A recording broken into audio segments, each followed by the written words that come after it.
en direct du Festival Off d'Avignon. Bastien Madonna, Marie-Alexia Gué. 11h tout pile sur Speed Radio, on est en direct jusqu'à midi avec Marie-Alexia. Bonjour Toujours Marie. là.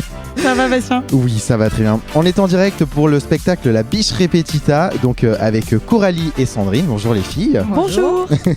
Alors au sommaire de l'émission, on va d'abord parler un petit peu de vous, du fait de votre spectacle, de votre venue au Festival d'Avignon, si c'est votre premier ou pas.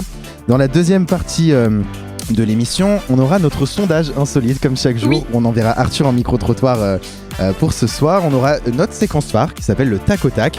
En gros, vous allez avoir 1 minute 30 pour répondre au maximum de questions sur vous. Pas de piège, c'est vraiment des questions basiques, vous allez voir. Mais c'est vraiment du tac au tac. Ensuite, on aura un petit jeu d'actu d'ici la fin de l'émission. Et puis après, on vous laissera un petit instant promo pour vendre le maximum le spectacle. Speed Radio en direct du Festival Off d'Avignon.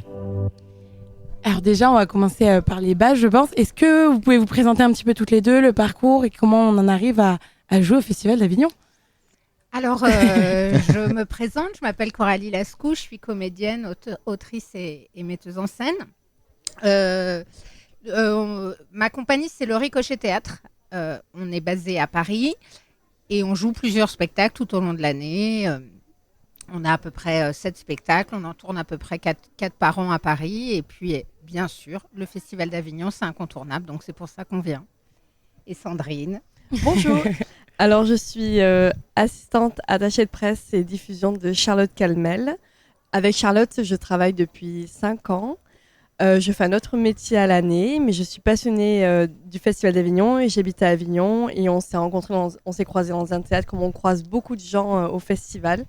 Et ça a tout de suite collé avec Charlotte et je la suis, je cours après Charlotte partout au festival depuis 5 ans. Super. Alors, vous êtes là du coup pour parler du spectacle La Biche Repetita. Oui. Alors, La Biche Repetita, en quelques mots, comment on pourrait le décrire ? La Biche Repetita, c'est 2 spectacles en un. C'est-à-dire que la première demi-heure, ce sont les comédiens qui se préparent en direct sur scène parce qu'il y a un dégât des eaux dans les loges. Donc le public est témoin de la vie des comédiens, qu'est-ce qui se passe derrière le rideau. Et ensuite, le spectacle commence et va être joué intégralement, évidemment avec les conséquences de ce qui s'est passé en amont. Et c'est combien de comédiens qu'on peut retrouver sur scène ? Alors, nous sommes 5 comédiens. Il y en a 4 qui sont artistes comédiens dans la pièce et une qui est régisseuse du spectacle. Et alors, La Biche Repetita, vous le faites, c'est la première fois que vous le jouez à Avignon ? Non, c'est la deuxième année. C'est la deuxième Voilà. année, et donc vous l'avez joué dans quelques autres salles, j'imagine ? On l'a joué à Paris, on l'a joué au théâtre Le Funambule Montmartre sur 3 programmations différentes, étalées sur 2 ans avec le coronavirus, le Covid, C'est vrai, qui a bien fait chier tout le monde. Donc on a eu 3 programmations différentes à Paris et ensuite Avignon l'année dernière au théâtre Notre-Dame. Toi, tu disais du coup tout à l'heure que tu étais comédienne, mais aussi metteuse en scène. Dans ce spectacle, on te voit aussi sur scène, du coup ? Oui, ce spectacle, je l'ai écrit, je le mets en scène, je le produis et je joue dedans. Oui. Voilà, on peut dire que c'est mon bébé. Oui, c'est ça. Et justement, tu l'as vu grandir, ça t'arrive de le modifier de temps en temps ? Comment ? Absolument. Comme on se prépare en live, si tu veux déjà, en fonction des villes où on tourne, on ne dit pas les mêmes choses. Oui. On attend une journaliste, donc il y a la journaliste locale, la boîte locale, et puis il y a un personnage qui fait du stand-up et qui fait des sketchs, des petites punchlines un peu nazes, et c'est sur l'actu, donc ça bouge tout le temps. Et après, le travail, de toute façon, il bouge tout le temps. L'année dernière, de le jouer 23 fois d'affilée, on a trouvé plein de choses et on s'amuse. On est bientôt à 100 représentations et on réinvente toujours, sinon on s'endort. Donc, c'est-à-dire là, si moi, là, je vais le voir aujourd'hui et je vais le voir dans 3 semaines, c'est pas le même spectacle que je peux avoir en face de moi, quoi. Ce sera évidemment le même spectacle avec une qualité immense. Après... En fait, on vient de l'impro pour la plupart d'entre nous. On vient du théâtre, on est comédien, mais on a fait beaucoup d'improvisation. Dans cette troupe que j'ai voulu créer, j'ai intégré mes amis improvisateurs des colocataires, Delphine Grand et Mathias Bensa, et mon amie improvisatrice du trio Blabla, Émilie Pfeffer. Donc, comme on est tous improvisateurs, si tu veux, à un moment donné, rien nous fait peur. Oui, c'est ça. Et si on doit parler au public, trouver une connerie, moi je fais toujours la même chose et jamais la même chose. Je suis assez imprévisible parce que en fonction du moment où le chapeau tombe à droite ou à gauche, on va pas raconter la même histoire. Et justement, j'allais y arriver. Les comédiens avec qui tu travailles, du coup, c'est des comédiens avec qui tu as l'habitude de travailler. Absolument. C'est des gens avec qui je travaille depuis une quinzaine d'années que j'ai réunis autour de ce projet. Des improvisateurs, des comédiens, des chanteurs et des amis surtout. J'ai le privilège de travailler avec mes potes. Et quand tu écris une pièce de théâtre comme celle-ci, est-ce que tu as déjà en tête avec qui tu vas travailler? Est-ce que ça vient après? Sur celle-là, j'ai écrit spécifiquement pour eux. Ouais. Sans leur dire, avec la boule au ventre à chaque fois que je la faisais lire, est-ce que tu as envie de le faire? Mais j'ai écrit spécifiquement pour chacun, en pensant à lui, en entendant sa voix. Et en sachant les mettre en valeur. Alors, je te dis les mettre en valeur, ils s'en prennent plein la gueule pendant le spectacle. Il faut venir le voir pour se rendre compte. Hein. Delphine Grand, qui est magnifique et pimpante, finit quand même dans un état lamentable. Mais en tout cas, les mettre en valeur sur leurs compétences immenses, c'est des super comédiens, quoi. Voilà. Et alors, est-ce que c'est facile de diriger un peu ses copains en tant que metteuse en scène? Je dirais même mon mari, figure-toi. Alors, et comment ça se passe, du coup? Écoute, ça se passe très bien parce que ce sont des professionnels, des gens qui font Ouais. ce métier depuis des années. Donc voilà, je suis à ma place. C'est-à-dire que c'est pas Coco qui dit quelque chose, c'est Coralie, la metteuse en scène. La complexité du truc, c'est que comme je joue aussi dedans, mais j'ai un rôle plus, je dirais pas plus discret parce que elle est assez particulière, mon personnage, mais moins présent sur le plateau, ça me permet quand même de pouvoir faire des retours, mais diriger des comédiens professionnels, qu'on soit amis ou pas, quelque part, c'est la même chose. La spécificité, là, c'est l'écriture. L'écriture pour eux, quoi. Ouais, t'as vraiment écrit en pensant à eux et tu savais que ça serait telle personne qui jouerait tel personnage. Je l'espérais parce qu'il faut quand même se rendre compte qu'en autoprod, faire un spectacle à 5 comédiens, c'est une folie. Ouais. Donc, ils n'étaient pas obligés de me suivre dans cette folie. Ils auraient pu me dire non, on va jamais gagner de fric, on va pas s'en sortir, c'est trop risqué. Et non, ils ont foncé, ils m'ont fait confiance et ils m'ont fait un super cadeau parce que ça marche bien. Ouais. Hein, Sandrine, ça marche bien. Ça marche bien. Alors, la pauvre Sandrine, il n'y a que moi qui parle, mais c'est vrai que... Oui, parce que du coup, Sandrine, avec Charlotte, vous représentez un sacré nombre de compagnies et puis de pièces aussi. Oui. Alors, la Biche Répétita, on se connaît depuis l'an dernier sur Avignon parce qu'ils étaient déjà dans ce grand théâtre Notre-Dame.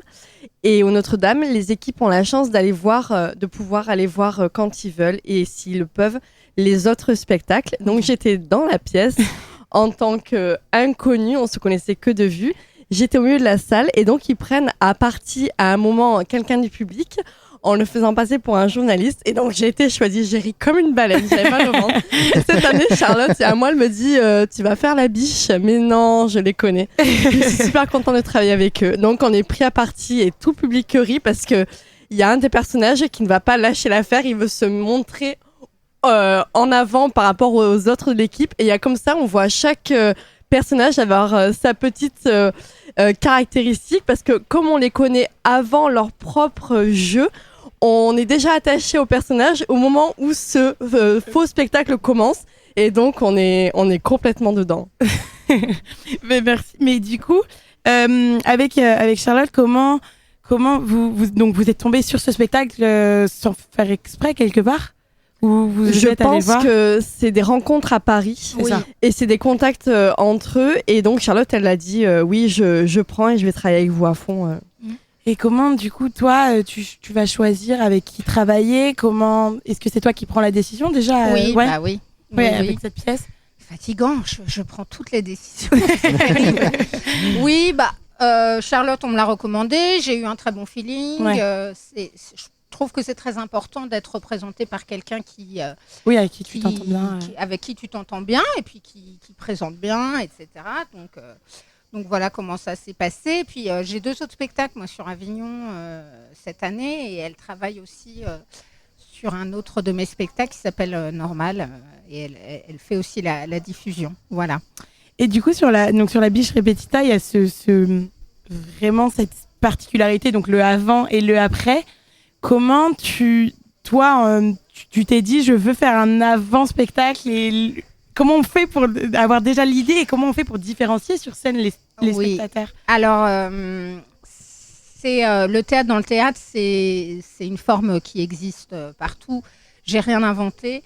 On me parle toujours de Thé à la menthe ou Thé citron, que je n'ai jamais vu. J'y ai pensé quand j'ai lu le va speech. Vraiment falloir que je le voie. C'est un très bon spectacle. Je l'ai vu, oui, je n'en doute pas. Non, je pense que dans la vie, il faut parler de soi et de ce qu'on connaît. En tout cas, n'étant pas un prix Nobel de littérature, c'est ce que j'ai choisi de faire. Ce métier, je le fais depuis 25 ans. Tout ce qui est arrivé, même si ça semble énorme, tout ce qui arrive dans la pièce m'est arrivé ou est arrivé à quelqu'un à un moment donné, bien sûr, un peu plus parodié, mais voilà, parler de ce qu'on connaît. J'aurais pu parler de choses beaucoup plus terribles, de ma vie, etc., mais je fais de la comédie. Donc, à un moment donné, le ressort le plus comique de mon existence, ça reste quand même mon métier, avec ces personnages truculents, ces rencontres incroyables. Par exemple, moi, j'ai fait beaucoup de jeunes publics, je mets en scène beaucoup de jeunes publics et j'en joue. Bon, faut quand même savoir qu'avant de rentrer, de faire coucou la petite fée des machins, t'es en train de parler de ta cuite de la veille et que t'en as ras le cul de machin, que ton gosse te gonfle et tout ça. Puis après, voilà, c'est des choses... C'est très comique, c'est des situations très comiques. Et justement, est-ce que tes personnages, ils sont inspirés de personnes que tu connais, de tes amis, oui? Absolument. Le personnage de la metteur en scène qui s'appelle Annick dans la pièce, c'est moi à peu près dans la vie. Je me suis inspirée de moi, bon, sauf qu'elle a 3 enfants et des montées de lait et que moi j'en ai qu'un et que j'ai pas pu l'allaiter. Mais sinon, c'est à peu près pareil. Après, bien sûr, il y a le personnage, le comédien, il y en a beaucoup ici à Avignon, je ne sais pas s'ils se reconnaîtront, mais qui est toujours sur un gros coup. Ah oui. Il est sur un gros coup, il va rentrer dans une grosse agence, mais bon, voilà, il fait jamais rien. Mais il a l'impression de te faire un cadeau de jouer dans ton spectacle, mais il vaut beaucoup mieux que ça. Ça y est, celui-là, il existe. La comédienne jouée par Delphine Grand qui a 40 ans mais qui pense qu'elle peut faire des rôles de nana de 20 ans, qui ne se voit pas vieillir, elle existe aussi. Oui, tu les as déjà vus, tu les as rencontrés. Absolument. Et puis l'autre garçon qui est chauve et qui, pour lui, c'est un drame parce qu'il ne peut pas jouer Hamlet parce qu'il est chauve, il existe aussi. Voilà. Après, bien sûr, tout ça est caricaturé et mis en scène, mais oui. D'ailleurs, l'année dernière, on a eu énormément de comédiens qui sont venus voir la pièce et qui se sont bidonnés. C'est-à-dire que ça a fait un petit buzz chez les comédiens et les techniciens, les gens du métier qui, eux, se fendent la gueule parce que... Oui, parce que tu l'as déjà rencontré. Oui, c'est ça, on l'a rencontré. Et puis, j'ai aussi envie de faire un peu de pédagogie, si tu veux, d'expliquer ce que c'est. À un moment donné, elle s'énerve, la metteur en scène, mais c'est vrai. Qu'est-ce que c'est que ce métier? À un moment donné, elle dit on prend des babysitters qui gagnent plus que nous à la soirée, mais c'est vrai. C'est vrai. Hein, quand tu joues à Paris tous les soirs... tu rentres, tu files 50 balles à ta babysitter, mais quand tu es en autoprod, tu les as pas gagnés. Ouais. Mais c'est pas grave, c'est l'amour de l'art. Parce que toi, du coup, tu es en autoprod. Ouais. C'est ça. Alors, est-ce que tu peux nous expliquer un peu ce que c'est le concept d'être en autoprod? C'est tout simplement moi qui produis, c'est-à-dire que je produis mes propres spectacles. Je n'ai pas quelqu'un qui met des ronds dedans. Ça m'est arrivé d'avoir des spectacles produits. Là, ce n'est pas le cas pour celui-là parce qu'en effet, 5 comédiens, c'est un coût, ce qu'on appelle un coût plateau par soir, qui est important. Mais ça marche bien. J'ai pas perdu d'argent. On vend des dates. Ok, d'accord, on n'a pas de piscine à Paris, si ce n'est la piscine municipale, mais ça va bien, quoi. Hein. Donc c'est un choix de ta part, au moins pour cette pièce? C'est un choix de ma part, non. S'il y a un grand producteur qui veut produire la Biche Repetita, je serais hyper contente, parce que c'est pas mon métier. Ouais. Mais je le fais pour tous mes spectacles, et c'est une liberté aussi. Oui, c'est ça. Je fais ce que je veux. Oui, c'est ça. Tu dois rien à personne. Je fais ce que je veux avec mon équipe. Et c'est pas mal aussi, mais je serais pas contre gagner du pognon. Allez, je le rappelle, la Biche Repetita, donc le spectacle en direct, tous les soirs à 18h15 au théâtre de Notre-Dame à Avignon du 7 au 29 juillet. Et puis nous, en attendant, c'est Love. C'est Love. C'est Love avec Troye Sivan. To be young and in love in New York City. Do not know who I am, but still know that I'm good long as you're here with me. To be drunk and in love in New York City. Midnight into morning coffee, burning through the hours talking. Damn, I like me better when I'm with you. I like me better when I'm with you. I knew from the first time I stayed for a long time, 'cause I like me better when I'm with you.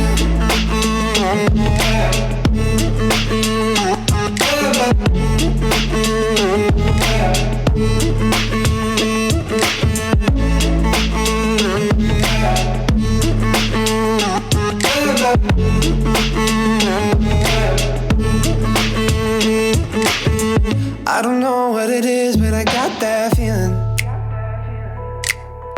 Waking up in this bed next to you, swear the room, yeah, got no ceiling. If we lay, let the day just pass us by. I might get to too much talking, I might have to tell you something. Damn, I like me better when I'm with you. I like me better when I'm with you. I knew from the first time I stayed for a long time, 'cause I like me better when I'm with you.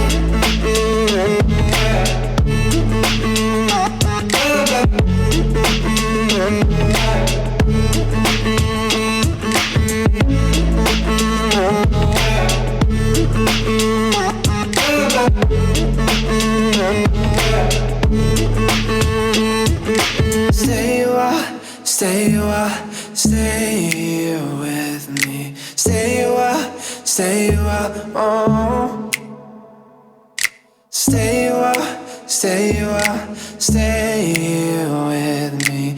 Lay here with me. I like me better when I'm with you. I like me better when I'm with you. From the first time I stayed for a long time, 'cause I like me better when I'm with you.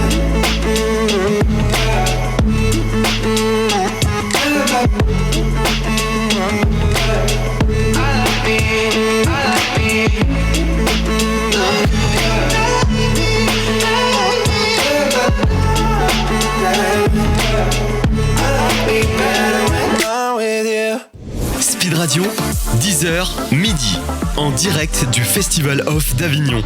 Bastien Madonna, Marie-Alexia Gay.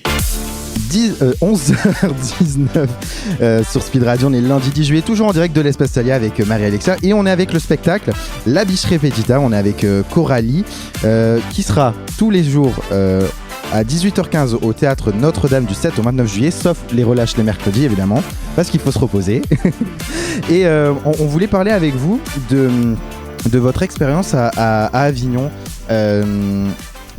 Donc du coup c'est la première année pour La Biche Repetita. La deuxième.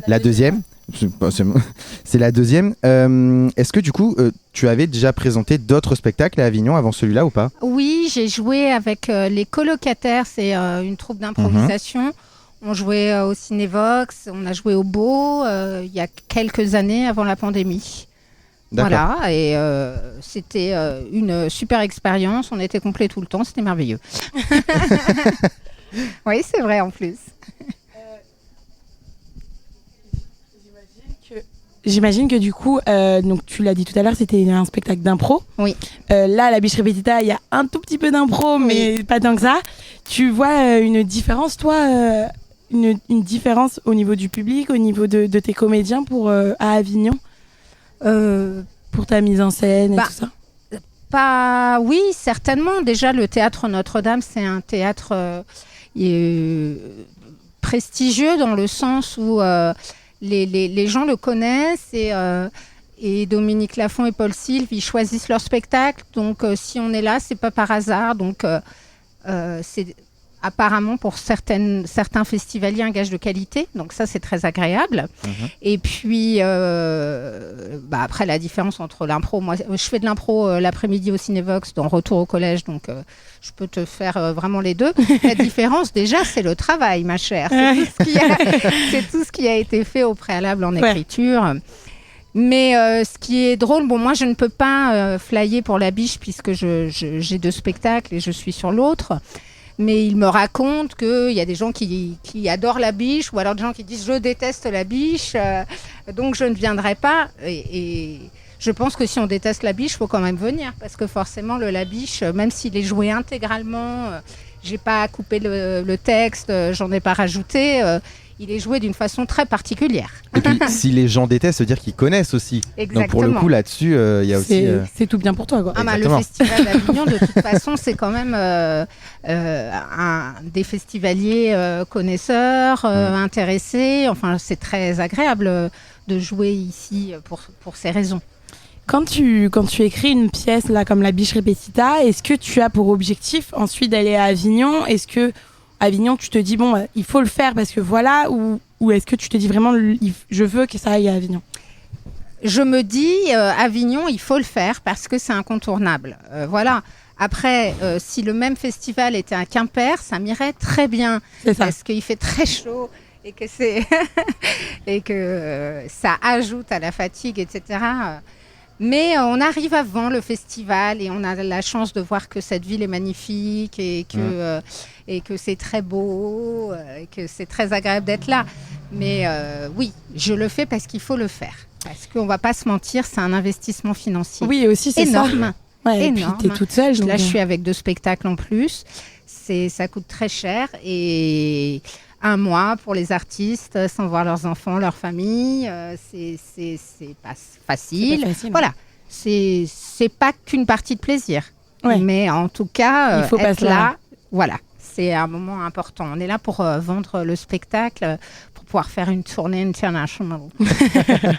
Et c'est un spectacle que tu as joué ailleurs qu'à Avignon. Oui. Est-ce que tu ressens, toi, une différence quand tu montes sur scène avec le public, donc on va dire, je sais pas, parisien par exemple, et avec le public à Avignon ? On l'a tourné aussi en province. Ouais, le public parisien, il est particulier. Aussi, il n'est pas toujours facile. Mais moi, je suis parisienne, donc j'aime ma ville et j'aime mon public. Mais voilà, non, jouer en province, c'est merveilleux. C'est merveilleux. Il y a une forme de reconnaissance qu'il n'y a pas à Paris, où c'est vrai que les gens sont plus blasés parce qu'ils ont plus d'offres. C'est le Festival d'Avignon tous les jours à Paris au niveau des choix des spectacles. Je veux dire, le nombre de spectacles de théâtre qui font 2-3 spectacles par jour, etc. Donc, c'est au quotidien là-bas. Et ici, oui, c'est extrêmement agréable parce que, en effet, les gens... moi, je fais une pièce théâtre dans le théâtre, donc je parle du théâtre et ils savent de quoi je parle. Voilà. Y a plein de petites références. C'est des gens qui sont là pour ça, quoi. Oui. Ils connaissent le métier et le théâtre, donc c'est très agréable.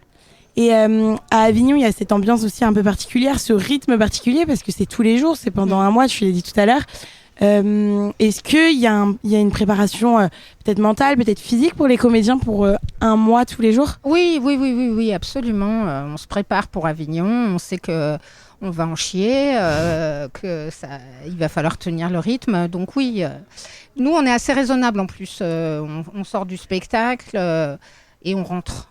On fait pas la fête, etc. On est des vieux. On n'est pas du tout des vieux, mais voilà, il faut assurer. Il y a à minima 4 heures de flyage par jour, par 40 degrés sous le soleil. Donc voilà, on essaie de bien manger et de dormir. Et les garçons, ils font beaucoup de sport et nous, les filles, on fait la cuisine. Il faut être très sérieux pour faire de l'humour. Et j'ai l'impression que cette année, le public a beaucoup envie de rire. Ouais, et on a eu plus. beaucoup de retours sur plusieurs spectacles. Donc on ne fait pas que de l'humour, mais on a privilégié La Biche Répétita avec Charlotte. Et donc, quand on a des programmateurs, des journalistes, ils font comme ça. Ils sont tristes si on leur dit que ce sont des choses graves, sérieuses, qu'il y a aussi beaucoup de spectacles comme ça. Et je trouve que La Biche, c'est quelque chose vraiment de joyeux avec une équipe qui se repose, qui prend soin d'elle et qui donne tout avec beaucoup d'énergie sur scène. Et on ressort de là, on est gonflé à bloc. On peut aller se permettre plus tard d'aller voir des choses graves, mais si on a besoin de rire, et j'ai l'impression que c'est un peu l'esprit cette année, il faut venir voir La Biche qui a bien... Une vraie pause. Oui. Une vraie pause et pour, une vraie joie. Une petite dose d'énergie, c'est vrai. Ah, une grosse dose d'énergie. C'est vrai qu'on donne tout. C'est peut-être aussi pour ça qu'après, on va se coucher. C'est ça, en fait. Du coup, pour revenir sur ça, là, en ce moment, on le sait, il y a beaucoup de spectacles qui vont être d'humour, mais avec des gros thèmes derrière. Oui. Toi, tu as choisi le thème du théâtre, tout simplement. C'est un choix que t'as pris toi. Est-ce que t'as pensé aussi à un moment donné faire peut-être sur un thème un peu plus grave ou c'est pas ton truc? Absolument pas, non. Comme je te disais tout à l'heure, j'avais envie de parler de ce que je connais. J'aurais pu parler du fait que j'ai eu 2 cancers, mais c'est pas très drôle. Non, j'avais envie, en fait, si tu veux, j'ai mis en scène beaucoup d'humoristes et j'avais envie de retrouver mes amours premières. Qui sont le théâtre, la troupe, comme je te le disais tout à l'heure, avec toute la folie qu'il faut avoir pour monter un projet comme ça. Mais pour moi, le théâtre, c'est ça. C'est pas. J'en ai marre des spectacles à 1, à 2, à 3, parce que économiquement, ce sont les seuls qui sont viables. J'ai envie que ça se renvoie la balle. J'ai envie que quiproquo sapristi, qu'on ouvre des portes, qu'il y en ait dans tous les sens. Et voilà. Donc c'est pour ça que j'ai fait ça.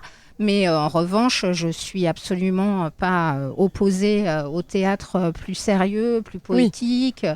Je mets en scène Normal à 11h au Théâtre Carnot, qui fait un one-woman show, vive les femmes, magnifique sur l'inceste, tu vois. Donc c'est un sujet très grave, mais elle arrive à en rire. Bon, elle a eu les 2 T Télérama. Tu vois, pas moi, du coup, avec La Biche Répétita. Mais c'est pas grave. T'as pas fait un thème assez fort. Voilà. Vous avez déjà joué là quelques fois depuis le début du festival. Est-ce qu'il y a déjà eu quelques retours? Comment a été accueillie la pièce? Alors ça, c'est mon travail. Oui. Ouais. On a eu un programmateur qui est sorti, qui a dit « Oh, ça y est, j'ai programmé, j'ai bientôt fini mon festival, j'achète ». Ah oui. Ah oui. Donc pareil, donc quelqu'un du milieu et qui s'est rigolé du début à la fin et qui dit « Oh, ça me fait du bien, merci ». Il y a plein de gens qui me disent merci, on a quelque chose de joyeux, on a trop de choses graves. Donc on a des bons retours. Bons retours. Et sur scène, ça s'est bien passé, les comédiens, tout ça? Impeccable. On a pété un bout du décor le premier jour. Bim, réparé le lendemain. On a pété la machine à bulles. Bim, j'en avais une deuxième. Tout va bien. Tout est prévu. Organisé, tout est prévu. J'ai une tendinite au pied. On s'en fout, je marche et puis tout va bien. Voilà.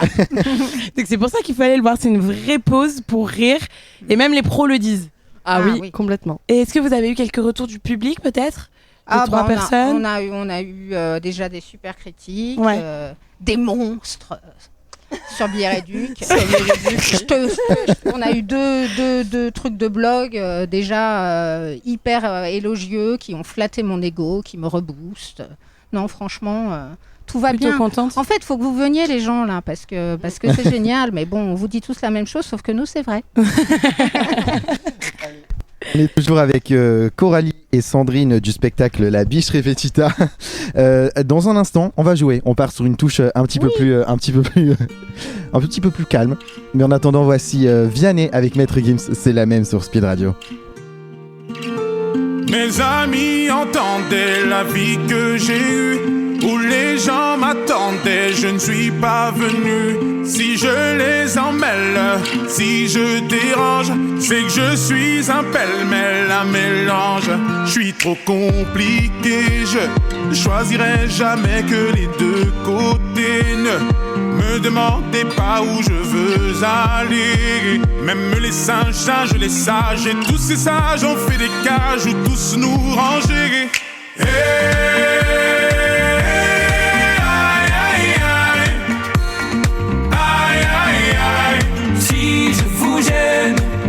bah c'est la même. Si je vous gêne, bah c'est la même.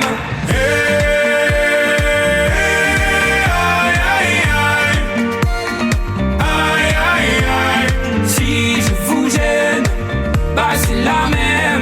Si je vous gêne, bah c'est la même. On prend des boîtes, on y range les gens qu'au fond jamais l'on ne comprend. Comme l'homme est fait de mille bois, ces boîtes que l'on prend ne sont jamais assez grandes. J'ai suivi 1000 chemins et serré 10 000 mains. On peut aimer Brel et Megui, aimer même nos ennemis. Je suis trop compliqué, je ne rentrerai jamais dans vos petites cases. Je vis au jour le jour, alors je zigzague. Toujours avec ces lunettes noires, j'entends les gens se demander quand est-ce que tombe le masque.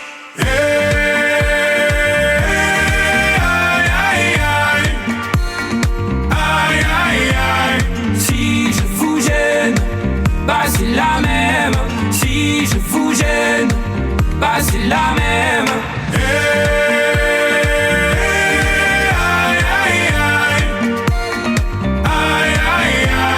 Si je vous gêne, bah c'est la même. Si je vous gêne, bah c'est la même. T'es entré dans ma vie, pour ma liberté chérie. La vie c'est des envies, l'envie avant les avis. T'es entré dans ma vie, oh ma liberté chérie. La vie c'est des envies, l'envie avant les avis. Aïe aïe aïe, aïe aïe aïe.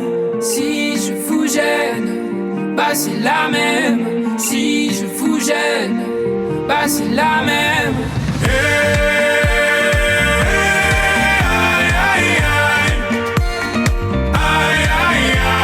Si je vous gêne, bah c'est la même. Si je vous gêne, bah c'est la même.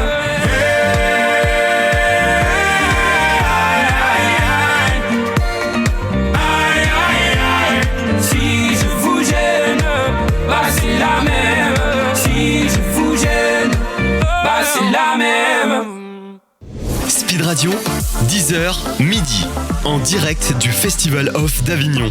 Bastien Madonna, Marie-Alexia Gay. 11h33 sur Speed Radio, on est de retour avec Coralie et Sandrine du spectacle La Biche Répétita. Donc je le rappelle, tous les soirs à 18h15 au Théâtre Notre-Dame à Avignon du 7 au 29 juillet, sauf le mercredi, parce qu'évidemment il faut prendre se une pause. reposer. Et on passe dans la deuxième partie de l'émission, un peu plus détente, et on est tombé sur un sondage. 4% des Français ont déjà demandé le divorce après ça. Est-ce que vous avez une idée de ce que ça peut être? Alors comme c'est 4% des Français, c'est assez insolite. C'est vraiment très 4% des Français ont demandé le divorce après cet événement. Après le mariage. Non. Non. Je pense que c'est plus que 4% en vrai de vrai. Hein. Sandrine. Après cet événement particulier. Après un mauvais spectacle. Non. Après avoir vu leur compagnon se couper les ongles des pieds. Ah, C'est super précis comme situation. ça pourrait, mais c'est pas le cas. Marie, est-ce que tu as une idée de ce que ça peut être? Je sais pas du tout. Là, j'ai rien là qui me vient en tête en plus. Eh bien, je vais vous donner la réponse, ça sera plus simple. 4% des Français ont déjà demandé le divorce après un match de foot. Ah oui, je comprends. Et je suis sûre que ça augmente pendant les Coupes du Monde. Bah et tout oui, il y ça. en a tous les jours. Je Bah oui. comprends. Moi, chez moi, la question tous les jours, parce que donc j'ai un fils et un Ouais. mari, c'est il y a du foot ce soir Ah, pour savoir si je vais les voir. Donc, je comprends. Comment va être ta soirée après? Voilà. est-ce que pour vous, bon là c'est un match de foot donc c'est peut-être pas forcément le cas pour tout le monde, est-ce qu'il y a un truc pour vous qui peut vraiment vous faire péter un câble au point de demander le De divorce? demander le divorce. Aucune idée, puisque ça ne m'est pas arrivé. Mais tout ça, il faudrait que j'ai épousé un facho de droite, raciste, misogyne. Ce n'est pas le cas. Donc je ne sais pas, des choses rédhibitoires pour demander le divorce. C'est dur. Hein. La déloyauté, ça, Ah c'est ouais. sûr. C'est oui. Ah oui, c'est compréhensible. C'est... Marie, t'as... Ah, c'est Quelque chose, un tu vois, qui peut être classique, mais tout ce qui est infidélité, tout ça, Oui, c'est vrai. c'est un peu un gros classique. En plus, mais il faut bon, savoir que Marie, elle a des exigences. En plus, il faut que le mec il soit tatoué, qu'il soit grand, brun. Donc, si c'est pas le cas, je pense que si le mec renie les tatouages, chacun ses goûts, ma foi. Après, je suis tatouée, c'est pour ça. c'est pour ça. Ce que je te Sandrine, propose, peut-être, non? Petite idée. Je suis célibataire, donc j'arrive même pas à en trouver un. Quand bien même, il part en courant. Je suis célibataire aussi, t'inquiète. Donc déjà, et il faut qu'il accepte mon rythme de travail aussi, je Ah pense. oui, bah oui. Il y a un rythme, même si j'ai un rythme plus ou moins normal le reste de l'année, au festival, on n'existe pas. c'est On vrai. c'est n'existe vrai. pas. C'est un peu... Ouais, bah oui, comme Et tu donc, disais, les comédiens, un mois, quoi. Donc, Déjà, un homme qui comprend ça, on va lui faire accepter toutes ses soirées foot dans l'année. Exactement. Bonne réponse, Sandrine. t'as trouvé le truc, c'est bon. Là, c'est la séquence que j'adore. C'est le tac au tac. Est-ce que Marie, tu veux réexpliquer les règles? Moi, quand j'étais jeune, c'était un jeu pour gagner du fric, le tac au tac. Hein. Alors là, il n'y a rien à la clé à part une belle merde. promo. Ah, génial. À part mieux vous connaître toutes les deux. Oui. Le concept, il est très simple. Je vous pose des questions, mais très basiques. C'est sur vous, c'est sur ce que vous aimez, c'est tout ça. Le but, c'est de répondre le plus vite possible et de répondre au plus de questions possibles dans la liste. On C'est est tout bon? bon? Allez, c'est Bon, parti. on y va.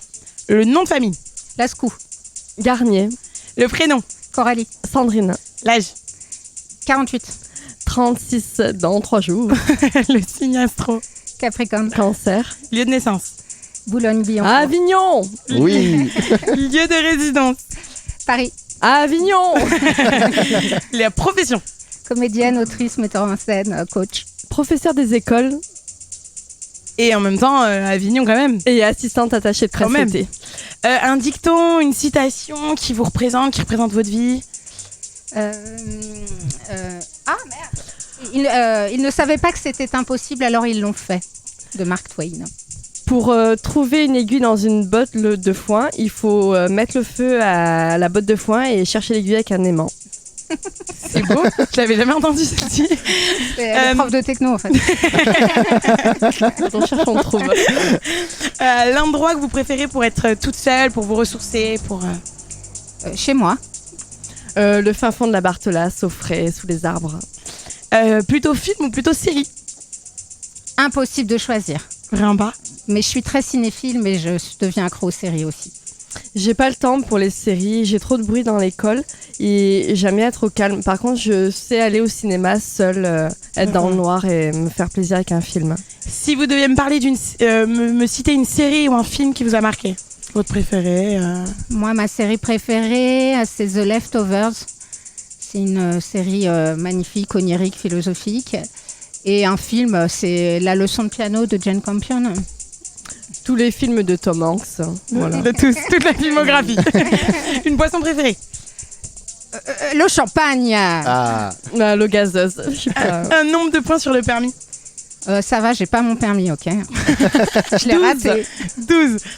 Est-ce que dernière fois que vous avez eu affaire à la police? Ah, moi, ça doit être quand je me suis fait cambrioler en ma présence à Paris. Et qui sont venus. Ah, en et, ta présence en plus. Ouais, c'était sympa. Je faisais la sieste en culotte avant d'aller jouer un spectacle avec mon bébé qui dormait dans la pièce. Il y a un mec qui est rentré dans mon salon. Mais ça va, ça s'est bien passé. Oui, c'est un peu la panique, quoi. Ouais. Quand même. Moi, il a pas eu le temps de rentrer, c'était en novembre. J'ai entendu du bruit sur le toit, j'ai ouvert la fenêtre, il a eu peur. Tu vois, moi, je fais peur. Mais non, t'es tellement mignonne. Sinon, la dernière fois que j'ai croisé les gendarmes, c'était sur les nouveaux sens interdits aux alentours des remparts, la mise en circulation des routes. On en a fait les frais? Ouais, je pense qu'on en a fait les vrais. Et Waze n'est toujours pas au courant, donc le premier jour, on a fait 3 fois le tour d'Avignon en restant bloqué. C'était une. Ouais, franchement, c'était une horreur. Donc, Sandrine, professeure des écoles à côté de ça. Oui, sur Avignon. En quelle classe? En maternelle, avec des tout petits, 3-4 ans. Je suis la star tous les jours. Je leur parle, je mime, je surjoue avec eux pour qu'ils comprennent le sens, qu'ils doivent. Il faut rentrer, il faut les amener dans un jeu pour apprendre à rester assis, à écouter et leur lâcher aussi du lest pour qu'ils retrouvent ensuite l'attention si on a quelque chose d'important à leur donner comme info. C'est un peu du théâtre. Hein. Et au niveau de l'attaché de presse, c'est ça? Oui. Du coup, tu le fais pendant les vacances scolaires, c'est ça? Oui. C'est-à-dire que dès que t'as un peu de temps, finalement, tu travailles dans un autre truc. Donc, j'ai commencé mon métier en 2016 et donc je me suis dit, oulala, j'ai 2 mois de vacances, qu'est-ce que je vais faire? Et les théâtres étaient en train de s'installer au mois de juin. J'ai toqué au théâtre. Il y a un théâtre qui m'a pris. Okay. 1 an, 2 ans, on fait des contacts, on fait des connaissances. Et l'année d'après, Charlotte descend, elle dit, mais toi, tu connais tout d'Avignon, j'ai besoin de toi, tu sais ce que c'est le théâtre, j'ai besoin de toi. Et je l'ai suivi, ça fait 5 ans. Ouais, donc tu voulais travailler de toute façon dans les théâtres aussi. Ah oui. S'il y avait du temps à donner, c'était au niveau du théâtre. Oui.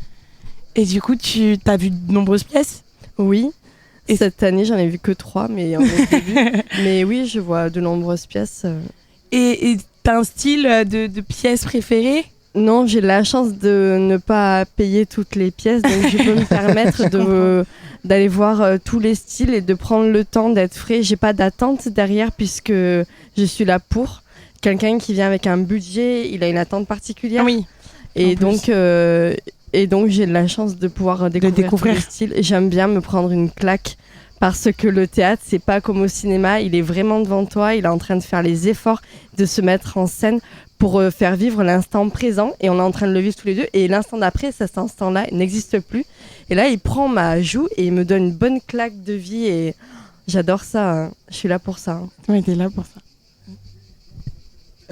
Film préféré, du coup, Coralie, c'était quoi? Tu peux nous rappeler? La leçon de piano de Jane Campion. Après, c'est difficile, hein, j'en ai plein d'autres, mais celui-là, je l'ai revu il n'y a pas si longtemps. Il m'avait marqué quand il est sorti, quand j'étais jeune, et il m'a fait le même effet. Et puis, c'est intéressant de revoir des films à des décennies différentes parce que tu te rends compte que ce que tu avais retenu, ce qui t'avait marqué, n'est plus ce qui te touche aujourd'hui.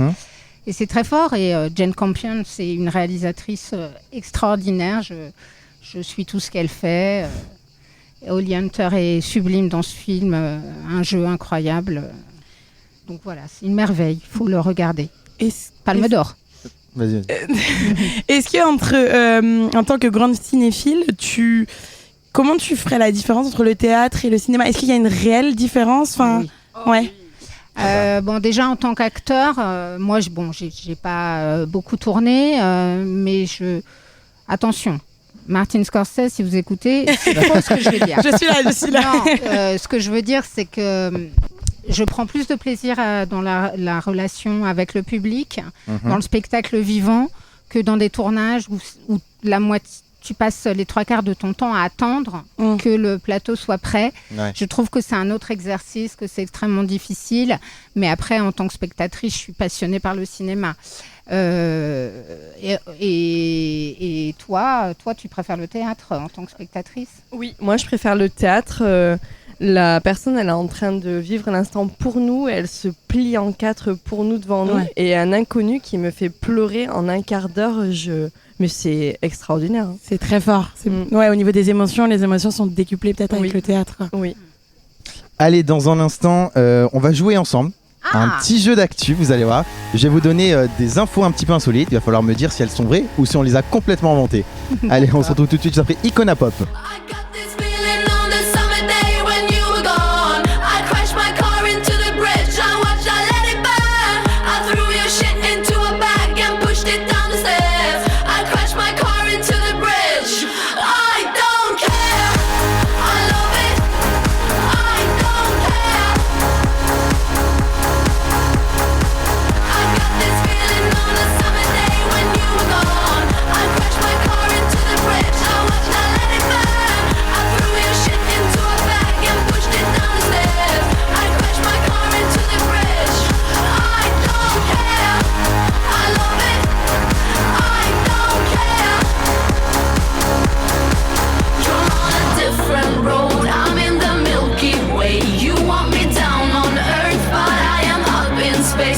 So damn hard to please. We gotta kill this switch. You're from the 70s, but I'm a 90s bitch. I love it.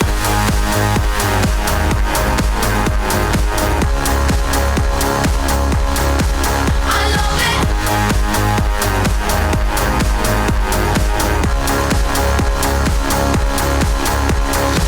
I got this feeling on the summer day when you were gone. I crashed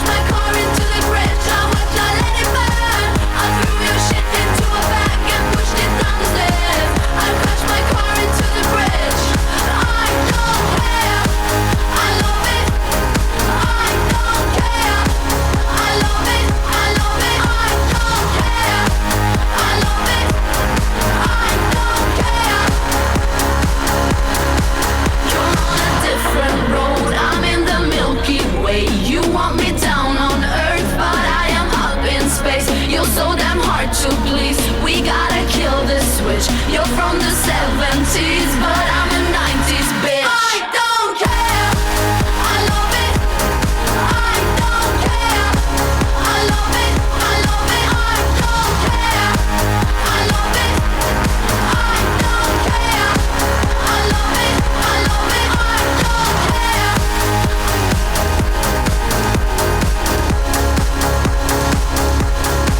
I love it.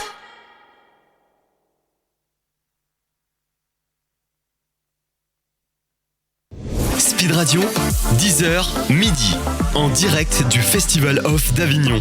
Bastien Madonna, Marie-Alexia Gay. 11h46 sur Speed Radio. On est toujours avec Coralie et Sandrine pour le spectacle La Biche Repetita. Et puis on va jouer ensemble. Parce que, est-ce qu'on rappelle le concept? On va vous donner. Oui, bah oui. C'est mieux. On va vous donner des infos insolites. Il va falloir me dire si elles sont vraies, si elles existent vraiment, ou si on les a complètement inventées. Ok. Allez, première info, c'est Elon Musk, donc le patron Il est capable de tout suivre. de Tesla, de Je l'aime pas. SpaceX. Par ailleurs, l'homme le plus riche du monde. Hein. Ouais. Et Mark Zuckerberg, Donc le patron de Facebook, l'ancien Meta, patron de Facebook, puisqu'il a vendu. mais de Meta, Il a vendu. qui vont se battre dans un duel de MMA. C'est vrai. C'est vrai, Sandrine? Aucune Mais idée. en virtuel ou en vrai? Non, en vrai. En vrai. Oh, le MMA. Ah, oui, je dis que c'est vrai. Marie? Moi, je me dis les deux sont complètement fous, donc ça serait même pas étonnant que ça soit vrai. Eh ben, c'est une vraie info. Ouais. Ils vont vraiment se battre. C'est Elon Musk qui a défié Mark Zuckerberg sur Twitter de. Lego. Il va se faire défoncer. Mais Zuckerberg, il fait du taekwondo, je crois, Du des trucs comme taekwondo, ça, ouais. c'est un malade. Mais il y a déjà des vidéos qui tournent un petit peu sur les réseaux sociaux où on les voit s'entraîner et ils sont vraiment très très premier degré. Ils vont vraiment se battre en MMA pour savoir lequel des deux est le plus fort. C'est une question d'ego là, je Ah pense. oui, je pense que oui. Bon Deuxième info, c'est le domicile d'Anne Hidalgo, donc la maire de Paris, qui a été attaqué avec une trottinette bélier suite à l'interdiction des trottinettes en libre service dans la ville de Paris. Est-ce que c'est une vraie ou une fausse info? Je pense que c'est faux, j'en aurais entendu parler. Je Non. pense que c'est une blague aussi. Je pense que c'est une blague. À Marie? Ouais, à Paris, on l'aurait su quand même. Ouais, en effet, On aurait c'est une fausse info. Bonne blague. C'est une fausse info. Il y a un plongeur qui découvre une montre Rolex au fond de l'eau, encore en état de marche. Il a pas raté sa vie. Déjà. Je dis que c'est vrai, ça C'est vrai existe bien. Marie? En état de marche, ça me paraît. Enfin, après, ça Une dépend Rolex. combien de temps elle est. Moi, je dirais faux parce que ça me paraît gros quand même. Eh ben non, c'est une vraie info. C'est un plongeur australien en fait qui a trouvé cette montre. Ils ont fait une estimation, elle vaut à peu près entre 15 000 et 20 000 euros. En fait, il était en train de ramasser des déchets, puis comme ça, il est tombé sur cette montre au fond de l'eau. Putain, faut que j'aille faire ça pour produire Faut mon aller plonger de spectacle. l'eau en fait. Ouais, Faut je aller plonge. plonger dans Ne l'eau. parle pas d'eau là, j'ai très chaud. Il y a un Américain qui a inventé le premier Kama Sutra pour célibataires. Est-ce que c'est une vraie ou une fausse info? Kama Sutra, on rappelle, c'est le livre où il y a toutes les positions sexuelles. Est-ce qu'il en a inventé un pour les célibataires? C'est faux. Moi, je pense C'est que faux. c'est vrai. C'est vrai, Marie? Moi, j'ai envie d'y croire, ça me ferait beaucoup rire, donc je vais dire vrai. Et non, c'est une fausse info pour le coup. Tu vois, d'être premier degré, ça marche. Il y a une brasserie qui a inventé de la bière, mais en poudre. Une brasserie qui a inventé de la bière en poudre. Quelle horreur. Oui, déjà. C'est horrible. C'est faux. C'est pas possible. C'est Le pas mec, possible il est nul en marketing. Sandrine? Moi, je dis que c'est faux. C'est faux, Marie? Je veux dire, c'est faux aussi, pour le C'est coup. unanimité sur faux. Eh ben non, en fait, c'est une vraie info. Oh, quelle horreur. C'est une vraie info. En fait, c'est une bière lyophilisée. Donc en fait, il faut juste la réhydrater en mettant de l'eau dedans. Ça contient, bon, évidemment, quand tu mets de l'eau, ça contient du coup ni alcool ni bulle. C'est pas de la bière, quoi. Mais bon, pour le moment, c'est un premier jet, c'est une première étape. Et la brasserie, il compte s'améliorer et en vendre beaucoup plus, quoi. Bon courage. De la bière lyophilisée. Le quoi. concept est... Après, ceux qui vont dans les fusées et tout, comme ça, ils ont de la bière avec eux. Oui, C'est bénéfique pour eux, en vrai. Oui, ouais, mais il y a pas de. Enfin, oui. Il y aura juste le goût, il n'y a pas d'alcool, il y a rien du tout dedans. Il y a une voiture qui est livrée en kit comme un meuble Ikea. Est-ce que ça existe ou pas? Voiture livrée en kit. Je pense que c'est vrai. Oui. Oui, eh ben oui, en effet, c'est un constructeur suédois, là aussi, comme la marque. Ils aiment trop les trucs en kit. Alors, il s'appelle Luvli qui veut lancer prochainement donc ce petit véhicule électrique livré en kit. Voilà. Ils n'ont pas chaud, eux, donc ils ont le temps chez eux de bricoler. Non, mais je fais pas confiance à une voiture en kit. Hein. Ah oui, non, moi non. Il faudrait à la rigueur, mais il faudrait qu'il y ait un technicien qui repasse derrière parce que si tu fais mal le montage, tu oublies une vis. À tout moment, tu roules, c'est un peu compliqué. Alors déjà pour changer une roue, oui, on ne m'appelle c'est pas. déjà compliqué. Ouais. Pour monter la voiture. Et allez, dernière info, avec l'inflation, il y a Beyoncé qui a été accusé d'être responsable de la hausse des prix en Suède après son passage pour sa tournée. Est-ce que c'est une vraie ou une fausse info? Ah, les femmes, elles se prennent tout. Moi, je dis que c'est vrai. Sandrine Avec l'inflation. Avec l'inflation. En fait, je me rends pas compte de pourquoi Beyoncé augmenterait les prix. Pourquoi elle serait responsable d'une augmentation de prix Bah, je sais pas. en Suède? Il y a plein de fans qui sont allés dans le pays exprès pour le Bah là, il faut ça. spectacle. Dernièrement, elle a fait sa tournée en Europe. Elle est Et passée ils par ont Paris. augmenté elle a tous fait les des- prix juste parce qu'elle était là. Allez, je dis que c'est vrai. Et bah ouais, c'est une vraie info. Oh là là, Oui, En fait, tellement de- facile. Non, mais d'après d'accuser. des analystes, en fait, la hausse des prix de l'hébergement, de la restauration avec les loisirs et tout ce qui tourne autour, à cause de sa tournée de Beyoncé à Stockholm, bah en fait, ça serait directement lié. Incroyable. Avec donc la hausse des prix et. C'est toujours la faute des femmes. C'est fou quand même. Un peu comme se loger aux Jeux Olympiques l'an prochain. Ah, c'est ça. On en parle pas. Ça va être une histoire. Ça Ça aussi. va être un carnage aussi. Hein. Je mets mon appart sur Airbnb, les gars. Attends, quoi. J'ai pas les moyens. Ce que je vous propose, c'est qu'il nous reste pas beaucoup de temps pour l'émission. Une petite carte blanche de 2 minutes. Ou moins, hein, comme vous préférez, pour essayer de vendre au maximum le spectacle, pour donner envie à nos auditeurs d'aller le voir au maximum. Je pense qu'ils ont déjà une idée avec toute l'interview qu'on a faite, mais vraiment en concentré de 2 minutes, le maximum. Tout ce que vous voulez. Tout ce que vous vous pouvez dites vendre. tout ce que Là, vous vous voulez. mettez dans la peau d'une commerciale. Alors, je suis heureuse de vous accueillir tous les soirs car c'est moi qui suis à la billetterie. Je vous invite à venir voir un spectacle d'équipe qui a beaucoup d'énergie et qui rit parce que je crois qu'on a besoin de rire dans un grand théâtre comme le Notre-Dame. Voilà, rendez-vous au spectacle tous les soirs. À bientôt. La salle est climatisée, les fauteuils oui. sont super. C'est Il y important. a Mathias Bensin que vous avez vu dans milliers de pubs qui est en slip avec des canards, c'est quand même à voir. C'est mon argument de vente premier. Non, les acteurs sont tous formidables. Je les aime très fort et ce qu'ils font. C'est une bande de mais copains, pas en plus. tous les jours. Ah oui, mais Donc, je n'ai que des amis talentueux. Le premier, on viendra voir Mathias en slip du coup. Juste pour ça. Voilà. Juste pour ça. Donc je le rappelle, le spectacle La Biche Repetita de la compagnie Le Ricochet Théâtre, donc une pièce de Coralie, évidemment Coralie Lascou. C'est à retrouver tous les soirs à 18h15 au Théâtre Notre-Dame à Avignon du 7 au 29 juillet, sauf les mercredis, parce qu'évidemment c'est la relâche. Et puis on vous remercie en tout cas d'avoir été avec nous. Eh bien, merci, on s'est bien amusé. Merci beaucoup. Merci beaucoup. Avec plaisir, c'est un plaisir pour nous aussi. Speed Radio en direct du Festival of d'Avignon.